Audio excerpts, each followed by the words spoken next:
Okay, so Thiago, what was some of the, if we circle back a year or so, what were the series of moments that led to your trigger moment to think enough's enough? I need to make a change now. A year ago, I was moving home. I used to live in Canada Water in a flat, zone 2. So most of my journey to work used to be on a bike, cycling. I used to cycle a lot back in year as well. So I moved to Uxbridge, which is for me to go to central London is on a bike. It's quite a long journey. So since then, my lifestyle has been more comfortable, but a lot less exercise. And my daughter now is 3.5. And when I go out with her, go to like playgrounds and doing stuff like that, I was most of the time looking for some place to rest rather than feeling alive and having the energy, the vitality that I wanted when I was going to spend time with her. So that for me was the trigger, like something here needs to change. I was never like that. I was so looking forward to be a father and spending time and doing things, go outside, cycling, jumping, climbing with my daughter. But I was feeling like an old man, like looking for a place to rest while my daughter was climbing stuff, for example. Yeah, so that was the trigger moment. Did it happen all of a sudden, or was it something that had been going on for quite a few months? It was going on for quite a few months, yes, it was. But even though I was watching myself doing that, I was aware I was not, I was not brave enough to take control, to make a decision. And that was when I saw one of your posts. Because I've been following R&T for almost 4 years now, consuming a lot of your podcasts. Helped me a lot through another transformation I had 3 years ago.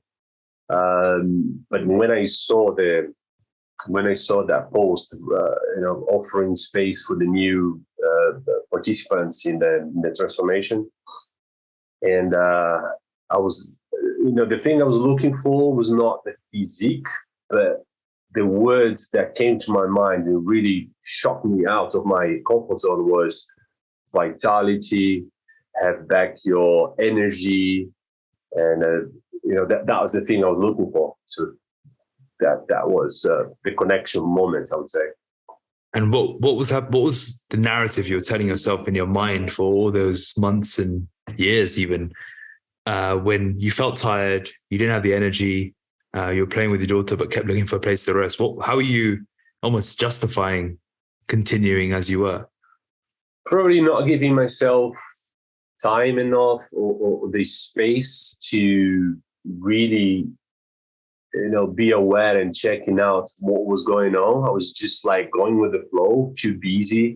I have to provide. I have a family now, and I think this is the feeling and this is the mentality that most of us men with the first time child, and we want to provide. We want to be better. We want to create a comfortable space for our family, and then in my case, I was giving up probably if I was my daughter, if I could be inside my daughter's head and find out that I would just want a good time with you. I want to have time with you to run, to play, to do the things that you can do, best, which is be creative and play with me. I don't want you to provide I want you to provide, but I don't want you to be 100% on that. I think that's the point. Like most of the time we're not aware enough.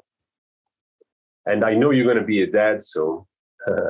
So it's like a pitfall. Like you don't want to go in that, but because of flow, because of the work, the business, and etc. And as a human beings, we always want to grow, and we want to have comfort in our lives. that's something to watch out. And for me, it was there like, if I could answer my question, what would I want from my father right now? And that was it. Like more vitality, more energy for whenever she wants or whenever we have time together.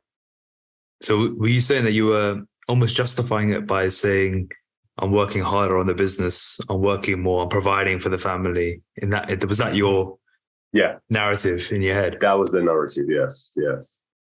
Did your wife ever catch you on it or pull you up on it, or was it something you just had going on in your head? If she did, probably I wasn't listening. Like you're just tunnel visioned. Yeah, this is what I have to do. I'm the provider at home.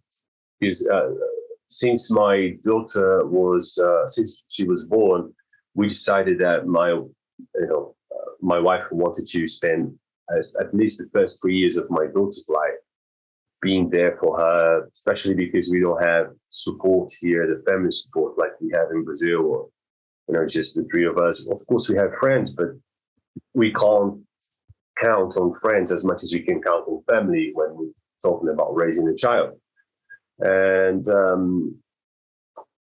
we decided like the first 3 years you don't work, so you provide emotionally and the education that our daughter needs when I'm not around.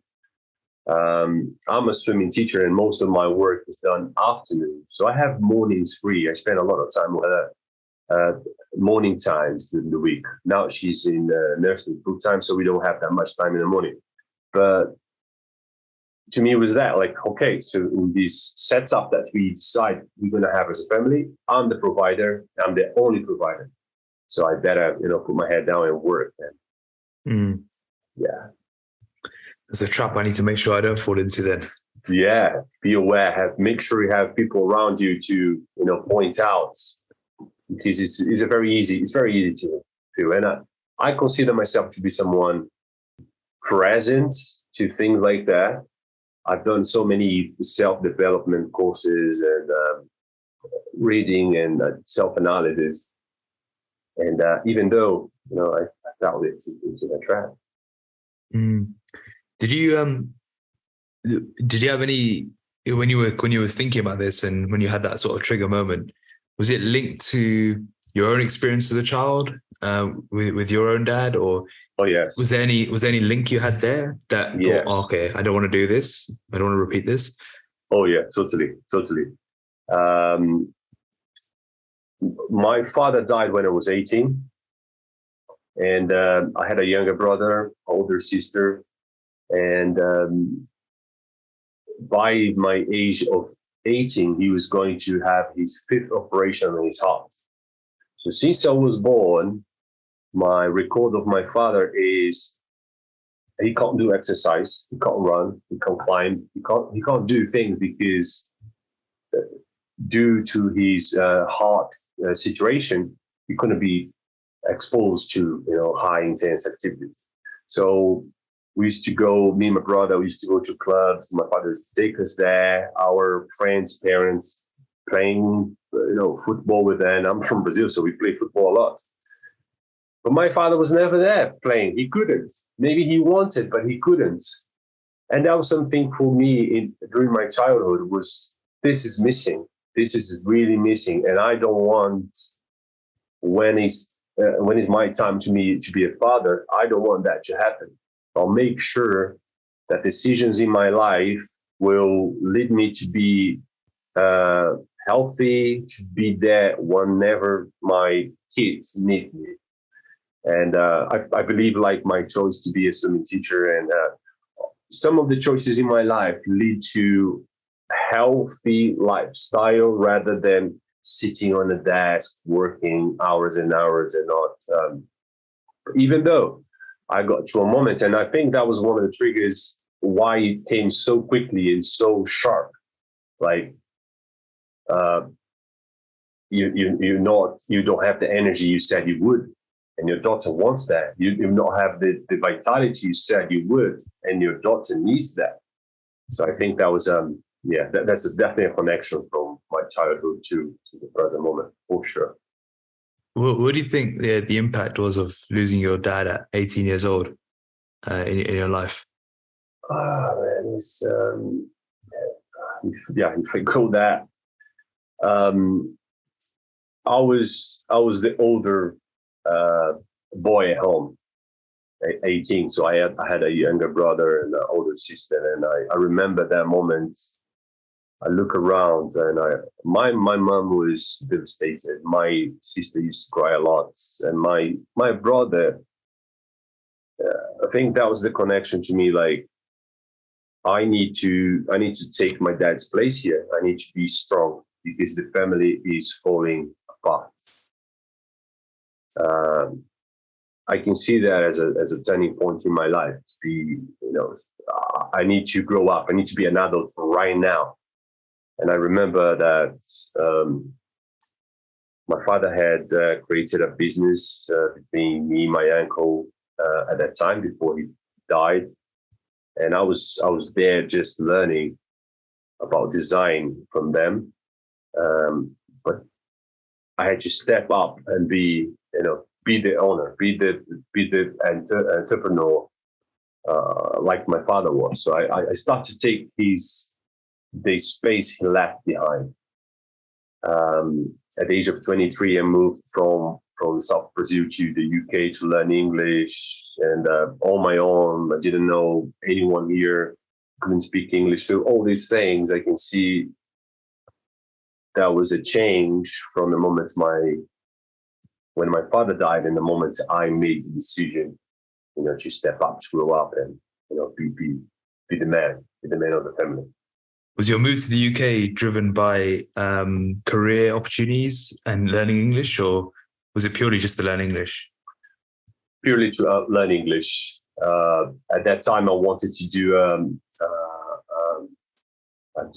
graphic design course in Barcelona, but the course was led in English.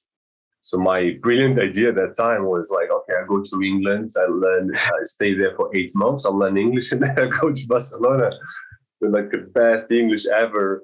And then after a few months in UK, I realized, I'll need a bit more time. So that's when things start to change for me in terms of staying here longer.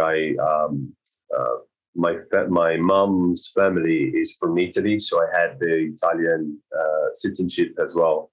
So I could stay, I could study here. One thing led to another, and that was 2004, so almost 20 years now. You haven't been back since, besides holidays. I did. Actually, in 2013, I decided to go back to Brazil to start a business with my brother. Okay. Yeah, so I did that. I stayed there for 2 years. I couldn't settle back in. Couldn't settle. That's another trap I saw myself. Like when you leave in another location for so many years, like I did. I was at that time was 10 years living in the UK. I came back to Brazil. Of course, things are different. But if you don't control yourself in terms of comparison, you're always going to find, reasons like, oh, this doesn't work here, that's better. Oh, this doesn't work here, that's better. So for me, that was very difficult. But even though I made a decision after 2 years to come back to the UK, and but at that time I came married, so things would be changed. So I stayed 2 years in Brazil from 2013 to end of 2015. And then what made you take the route down becoming a swimming teacher? That's very present to me.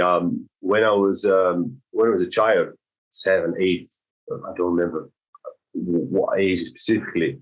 I remember adults saying, "Oh, Thiago is really good with kids," and I used to interact with like younger kids, like 2, 3, 4 years old. And throughout my life, I had those moments when people used to say that, like, "Oh, Thiago is very good with kids," and for me, it was an easy interaction. On the planes, I don't know why, but I'm sitting on the plane, and those kids like stand on the seat. They look at me. They want to play with me. I don't know what was that, but that was something that was always in my life. And when I was in UK learning English, and I wanted to finish my graduation in graphic design, I was looking for a job that I could do a few hours per week that could pay me more than the average I used to get from bar work, for example, waitering work. And when I was going through Gumtree, I was Gumtree at that time, through jobs like garden helper, um, nightclubs, door security, whatever I was looking for, I came across swimming teacher, working with kids.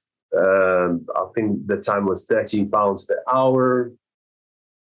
And I went through the qualification. In Brazil, to be a swimming teacher, you need to do the full graduation course of physical education. You have to spend like 4 years physical education and then do specialization in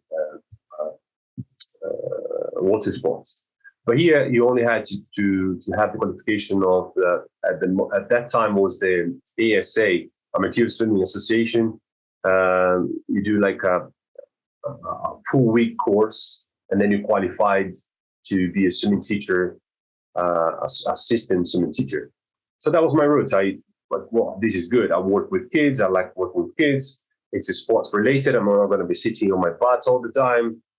That's a good thing while I'm doing my graphic design. So that's when I started, and I became so successful into the swimming teaching industry that at the time when I finished my graduation in graphic design, and I had like these two paths, right? Oh, should I continue with swimming teaching, or should I go back to graphic design? I had no doubts.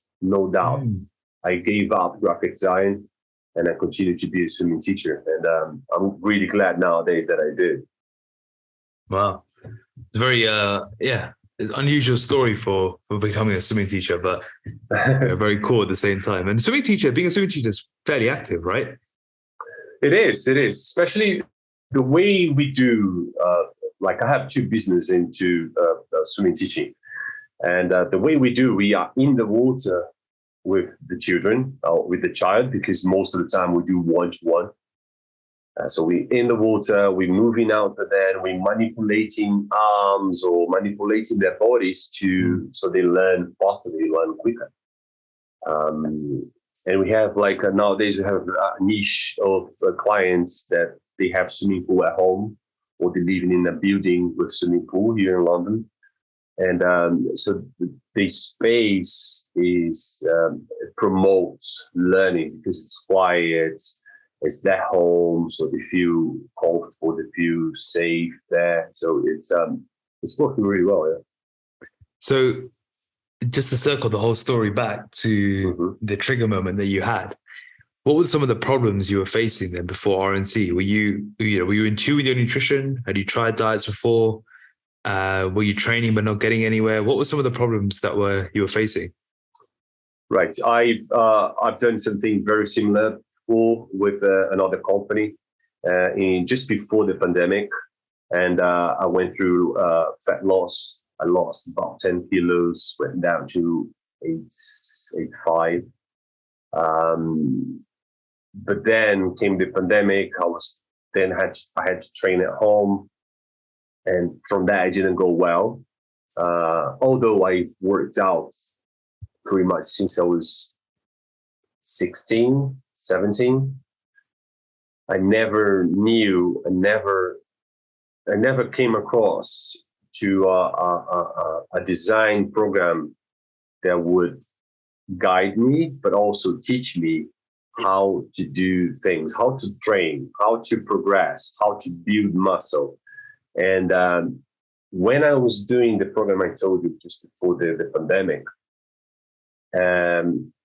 at that time, I started consuming the RNT podcasts. I was, when I was doing my walks, my steps, I was listening to your podcast. And that, to me, at that moment, that was the moment I've learned so much about how to do it. And I told myself, if I do this again, I will do it with these guys. is they know what to do, especially because at that time I was turning vegan. My wife was really into it. I decided to be vegan to support her at home. I knew it would be a lot easier for her to sustain the new values, the new ideals, if she had someone at home that was on the same path. So I decided at that moment, I decided like, if I do this again, I'll do it with R&T. And to that moment, when I decided to join with you guys last year in June, again, lack of vitality, lack of energy. I knew if I sign up with R&T, the level of activity I was doing at the moment would have to raise. But I didn't know exactly what I had to do. Where should I start? I know I would have to control my nutrition. That was really clear to me. I knew I would have to go through a fat loss phase, which to be honest, I was not really looking forward to it. I knew the previous time when I was in a calorie deficit, I had moments when I was really moody, irritated. But yeah, it all came to, I think the biggest decision was made on going on getting my vitality back, getting my energy back, but also being guided with the lifestyle that I had with the veganism, eating tofu and stuff. I knew you guys had like a plan based on that as well, and I saw your transformation on a vegan diet, which was amazing. So all those things, Akash, all those things were adding up to that moment, I would say. And then decision was made, and the rest was history. I mean, did you have any skepticism going into the process? Good question. I don't recall having any. Yeah, I don't recall having any skepticism, but I think I had a concern, and I remember talking to someone on the R&T Instagram about that. My concern was, I know I have to go through a fat loss phase, and last time I did that, I was moody for a long time. I was getting easily irritated, especially with the people around me, and I don't want to go through that. And I don't know who is the person behind the R&T Instagram, but responding to me, the person said, like, we do a weekly assessment in your mood, in your energy levels, and etc. So if that is too low, if that is affecting your life, we can address that. We can adapt things if it's related to food, if it's related to energy, if it's related to the amount of exercises you're doing. And I felt like, well, I'm really looked after here. I'm really looked after here. So yeah, let's go for it. What was you mentioned the pandemic caused you to sort of slip back to your old ways. We call it death by 1,000 cuts, where you sort of slowly revert back to the norm. Was there anything about the pandemic that caused the rebound, or was it an immediate rebound? Was it a slow reversion back to the normal? It was slow. Yeah, I think the pandemic came, all those worries, and then I gave myself a good reason not to follow up what I was learning, what I knew I had to do. Like, it's too much stress. You don't need another stress in your life. So have that behavior. You don't know when you're going to be back to the gym. So working out at home is not the same. Have that beer. Eat that brownie. I love the brownie from Pratt. So I used to tell myself, like, you deserve that. At least have one a day. So all those things were like, but it was slow. And I know what you're talking about when you say the death by 1,000 cuts. I felt that. Yeah. Are you still vegan out of interest? Yes, I am. Yeah. Oh, so how many years have you been vegan since your wife turned vegan? Yeah, like since 2000. well, in end of 2018, I would say. Oh wow.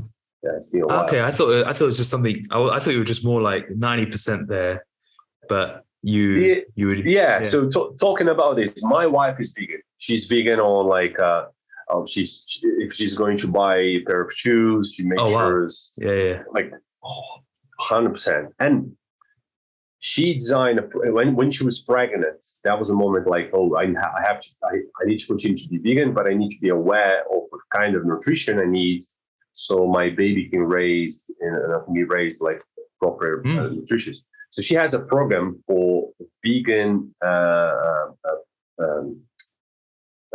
moms to be, like pregnant women, on how to do your whole nutrition without having to supplement, because they throw up like capsules and supplements all over you when you're pregnant. And she did it all over the pregnancy with just food. Oh, dates are good for that. I need to have more figs and etc. So she has a design program for that. She is vegan, like, she Everything like leather and everything. Yeah, she's an activist, I would say. Yeah. Okay. Yeah.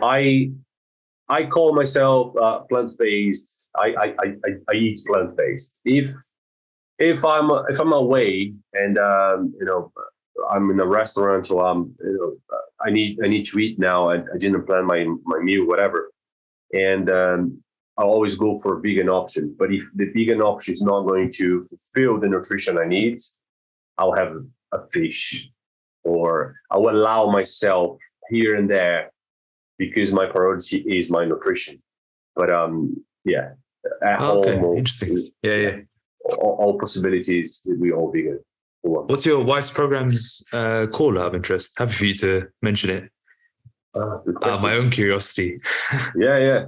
I'll give her. I'll give you her Instagram.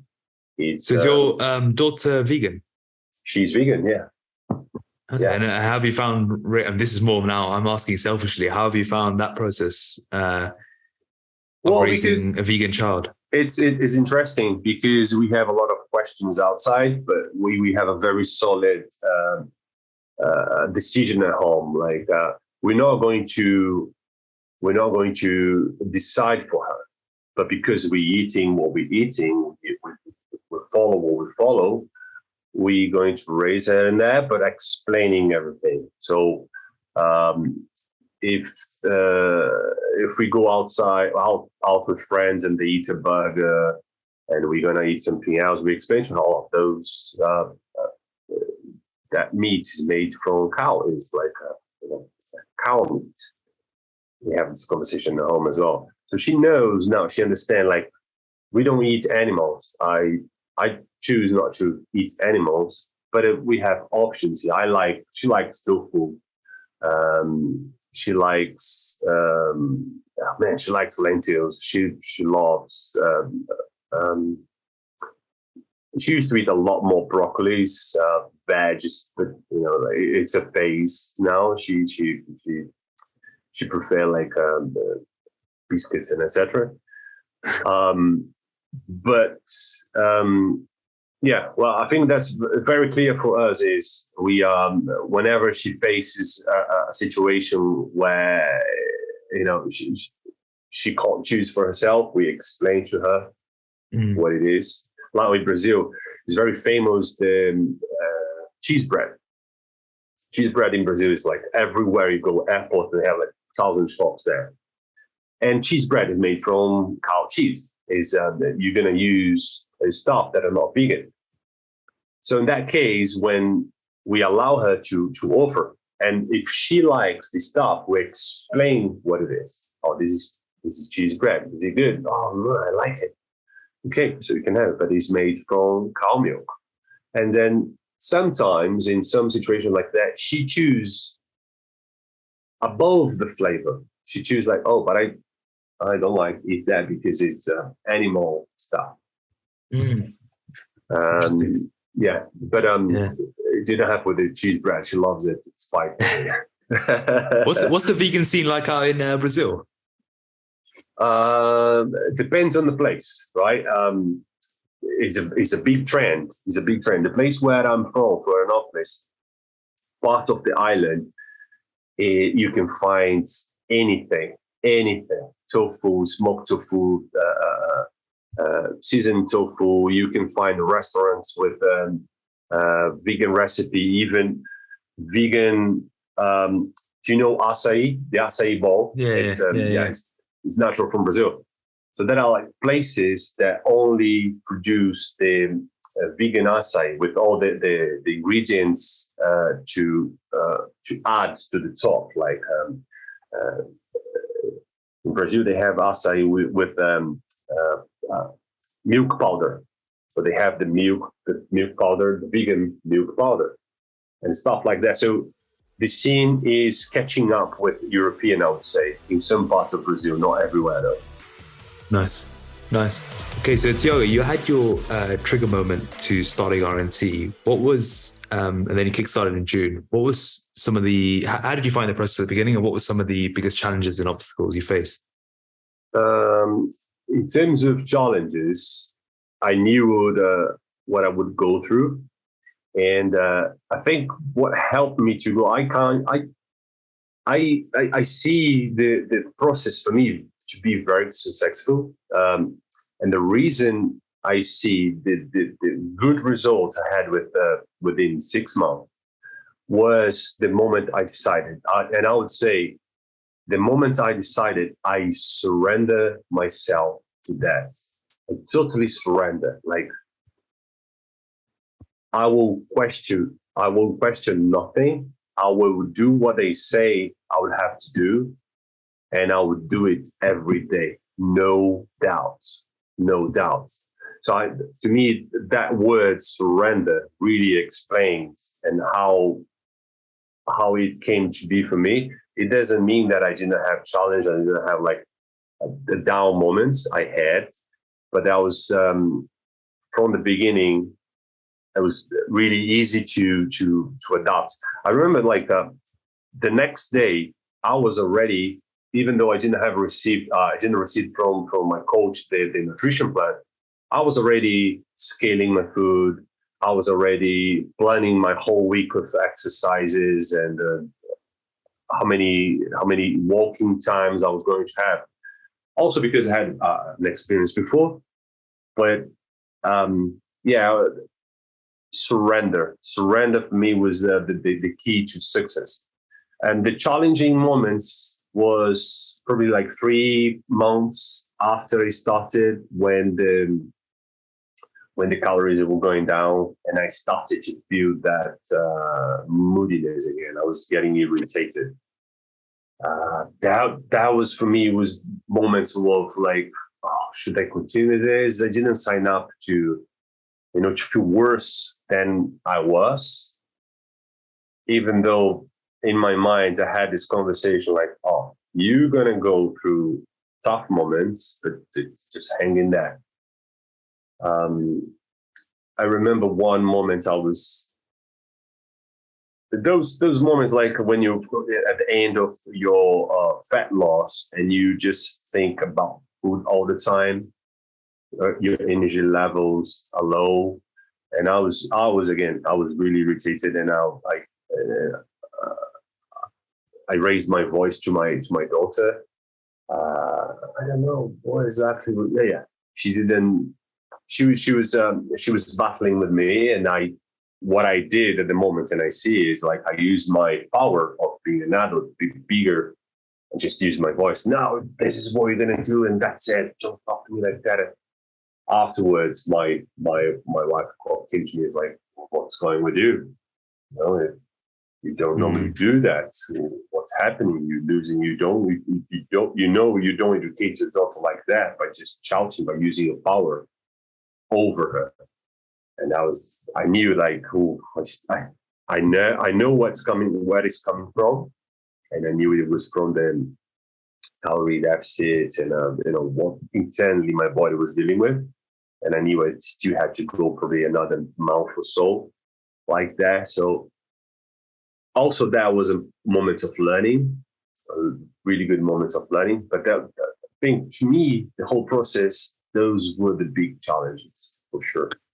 I really like how you said surrender to the process, because that really is key mindset to have when you're going in. I always say at the beginning, and you probably remember from, the welcome aboard consultation where, I say, just put the blinders up, go all in, forget the noise on the outside and just focus on one thing for the next 12 months at least.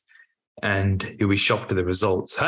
What was your, talk us through, was there a process around you saying to myself, look, I'm just going to surrender to this, or was it a given from day one? It was a given from day one. I consider myself to be very coachable.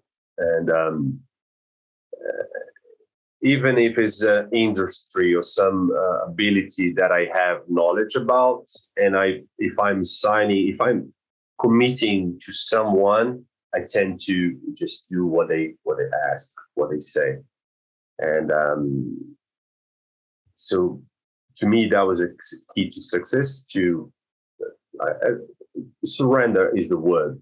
Is trust the process. I signed up to R&T, and then you get to learn the cohort section on Pro for R&T. So all the program, the software works really well. I didn't know the coach. I haven't spoke to her. I've never seen her, but I knew, I was like, whatever she say, just say Roger that and go for it. And I see, and because I participate in the R&T with other participants, I see a lot of people wasting the first few weeks or months questioning, and then when they see no results, and they look at themselves and like, oh, no results are coming from me, not really going into the program, accepting and surrender. So I think, day one, for sure, I was ready. How did you find the cohort interaction for yourself and being part of a cohort? And I see the value of it, especially if the people who are there are in the same page as you, the same part of the process, if they engage.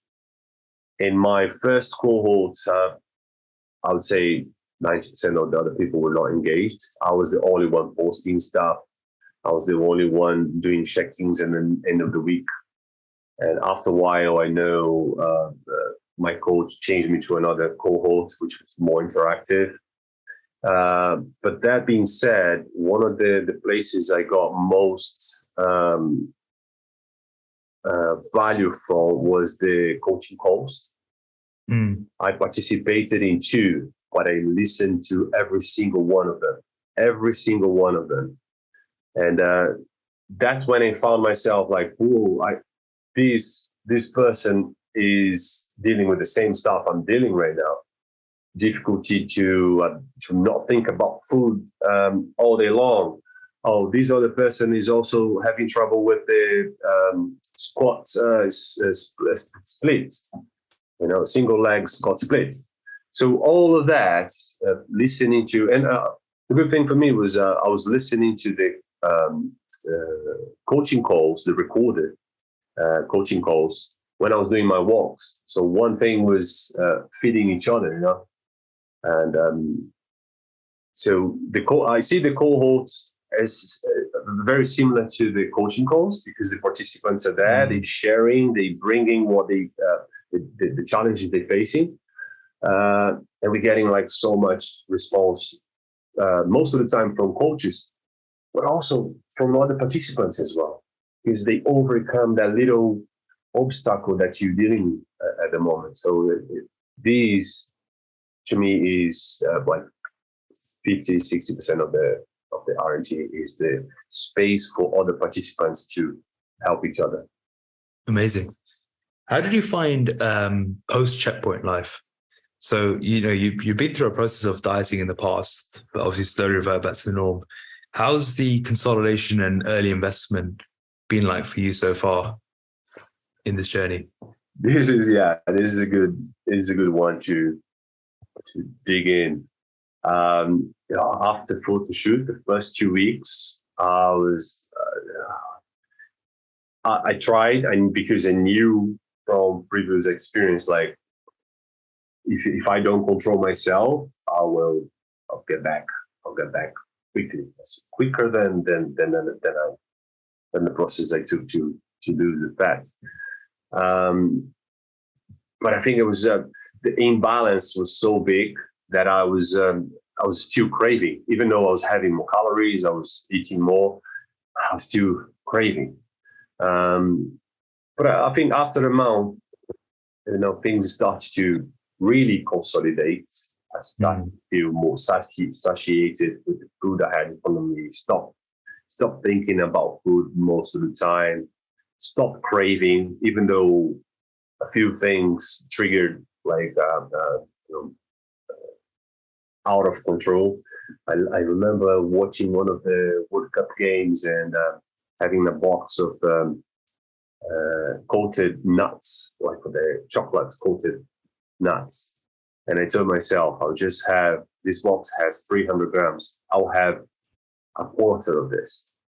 So I'll do my calculation on the food I was allowed to have at the end of the day. I ended up eating the whole box, and I was feeling so guilty the day after. And which at that moment was good. I started to see like as a benefit, because then, here we go. I have a moment to remember and to guide me in the future, so I don't do these kind of things again, because the guilt is so much more than the pleasure of just having those nuts without paying attention. Yeah. Everyone needs that one moment to almost screw up, so they have an anchor point of what not to do. Yeah. I think it must be part of the process, right? Because you can't be a machine and a robot to be precise and accurate 100% of the time. Yeah, that's very important. And I hear a lot of that on the coaching calls. Like pretty much everyone had 1, 2, 3, 4 of these moments. Yeah. What have you found most difficult sort of early investing, where there's no prize, there's no photo shoot in the deadline? What are you doing to anchor yourself down this time so you don't go back? Yeah, I think that's the point. The deadline. There is no ending line. There is no. I don't know how long I have to maintain these. Let's say this investment, this effort. So the conversation I'm having with my coach now, she suggests we're going to have a few checkpoints. So at least we have something to look at, and then we can also change that along the way. That being said, one of the things I would like to highlight in this conversation is how you guys put the checkpoints, and not like ending. This is the goal. This is not a goal. The fat loss and the end of fat loss is not a goal, because that's not sustainable. You can't maintain that physique and that lifestyle for long. But it's a checkpoint, and then you start to have checkpoints. That changed completely the way I saw the process compared to my first experience. And also when I have conversation with people doing similar things, but outside, it's difficult for them to see that, this is just a part of the process. It's a checkpoint, not the ending result. Because if you see that, when you get there, that's a big challenge afterwards. Do you have a new why now? Has that evolved? It did. It's good that you mentioned that, because I see the why as just like you lighting up a fire. The why is good. It's good to light up the fire, but then as you go through the process, you have a fire. You have a proper fire. So the why has changed, has evolved. My why now is, again, reconnected to my childhood, reconnected to seeing my father probably wanting to spend time playing football with me and my brother, teaching us to surf. He used to be 10 minutes of walk from the beach, but he couldn't. So that was his way to teach me a lesson. He didn't use his words to teach me a lesson, but through what we live together, that's the lesson that I want to honor my father for, and that's my big why. I want to be an example for my daughter, not because I'm telling her to do this with your life, be active, be conscious about what you putting inside your body, but I want her to see consistency in my life, and then when she's adult and when she's mature enough to make decisions for herself, she has a reference. She has someone that she looked up for. My father was always, at least for most of my life, my father was active. My father was full of energy. My father was eating well. He has his times to eat. He was prioritizing his sleep. He was prioritizing the food that he was eating. He was cooking at home. So all of that, day by day, will be so solidified in my daughter's mind that I'm pretty sure she's going to make good decisions for herself. I love it. How do you find that tunnel vision that you mentioned at the start of this podcast now, where you're balanced between being a business owner and a father? I'm definitely more present. The non-negotiable, like my walks every day, is still there, and I'll make sure they're part of the rest of my life. So I'm not going to give up the things that make me feel, again, with energy, with vitality, peacefully, or ready for action, just because in my head something says, oh, you have that email that you didn't respond yesterday.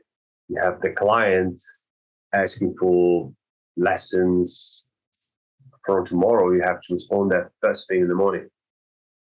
I can still hear that talk in my head, but now I have a structure that is working, and I see the value of this structure working. Okay, so I can wake up, I can go for a walk, I can go to the gym, I can have breakfast at home with my family, and then I'll do those things, not the other way around. So comparing to beforehand, I was just working. I was just working, and not only working, Akash, but I wasn't working smart. I was going everywhere. Scrambling. Yeah. Scrambling. Yeah. And R&T helped me with that, helped me to see where can I be effective, where can I be sharp with my decisions, and where can I just delegate? Because especially through the ending process of fat loss, when my energy was low, I saw, and that was a learning curve for me. Like, my energy is low, my mood is bad, I'm very irritated. I have to be very precise on where I'm going to spend my energy. Very precise. And that taught me 1,000 lessons. And I think that's kind of sticking to me now for other things, for my business, for time with my daughter, for time for me. I didn't have all of that said from the beginning of this podcast. I look back and I didn't have time for me, even though I was working out like just half an hour. I was going to the gym. I was not having time for myself as well. So now I have time for all of that, and I have time for myself. And that's gold. It's crazy how the idea of doing something like R&T makes you think, I don't have time for it. But when you go through the process, you actually realize it gives you more time. It does. It changes your perspective. It changes your perspective. And then with your perspective, you start to, I can allocate more time to this that I didn't, and that's important. And I think this connects to one of the things that you always say in your podcast as well. How is the physical your vehicle? You pulled the next question out of my head. Oh, really? Go for it. Yeah. So that moment when I had to be precise and very selective with my energy, it was like my physical. I decided to go through a physical challenge, fat loss, increasing the amount of exercise, and then my body, my physical, was telling me things like, oh, and the big sign was you gotta have to be effective and precise with the energy you spending. And after the fat loss, and when I look back, like how much did I achieve throughout this process, even though my energy was low, compared to before I started RNT, when I had plenty of energy. Apparently, I wasn't doing half of that. I wasn't very effective as I was through this process. I started a new business while I was in the fat loss. So I found time for that. I found energy for that. Because all those things just came because I was putting my body into a challenge. And that's how I see the physical being the vehicle. And I'm glad I did that. I'm glad I chose that. I try to share with people, around me, friends and people I love, because whenever I do something that in my life that I get value, I just share. I just share. And I appreciate you spreading the word of RNT around. And I know you said you want to get more Brazil in RNT. Yeah, I do. I know a lot of Brazilians. In Brazil, we have like a healthy as one of our priorities. I think that's very, especially where I'm from. Brazil is so big that I would say we have 3-4 different Brazils.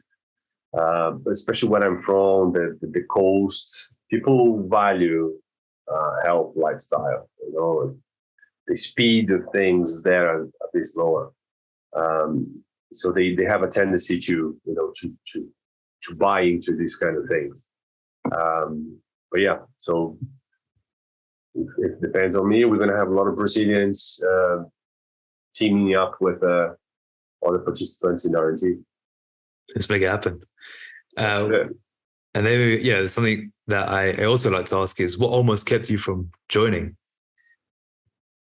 I know that. Financially, that was my I would say that was my only maybe no. I know it was a big commitment financially for me to justify that. But again, you guys made it very easy to decide. You can pay installments. I knew, and I knew I would get like a great result, but again, my head talking to me like, "Oh, how are you going to justify that?" And that's a big investment. You're already paying the gym, and then this and that. But if I look back, I would have paid probably twice the price for what I did. So what you guys are doing at the price you're charging, I think it's amazing. It's amazing. And what did you do to help you rationalize it? Because there's always the logical and the emotional, right? When it comes to investing in yourself, sometimes there's a guilt element. Sometimes there's I'm already paying for a gym. Sometimes it's, can I pay so much for myself? But then you look at it on the other side where you are now, and it's like, it's a no-brainer. But in that moment of decision, what in the end made you think, right, I'm going to take the leap of faith? Yeah. So the way we deal with our financial situation at home, we have let's say a basket for me and my wife that we can use this money every month. We get 5% of our income We put in there for each of us, and we can use with whatever we want. We don't say a word on each other how we spend the money. And that money is like for buying stuff, toys, or things that make you feel good, expensive dinner, clothes, whatever. And I was analyzing what I was spending my money on the previous month. And I was like, these things are not giving me joy. They do at the moment I buy, maybe up to 2 days later. But I would easily sell them back, or I would give back if I could now. What I'm about to sign up is probably going to give me joy for the rest of my life. It's going to help me look back at a moment when I was up to now feeling so tired to spend time with my daughter, and I don't want to get to a moment in my life and look back to this point and regret I didn't take the decision. So with that, like I'm up to do 1 year spending this amount of money, nothing else, or just pay R&T. So that was like, for me, it was like, okay, financially, this is justified. Let's go. Amazing. I like it. And we had a lot of new starters for January 9th who recently started in their cohort. What piece of advice would you give to them? This will come out probably a month into their journey, a couple of weeks into their journey.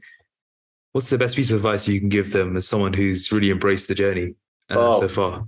Sure. Easily be coachable. Surrender.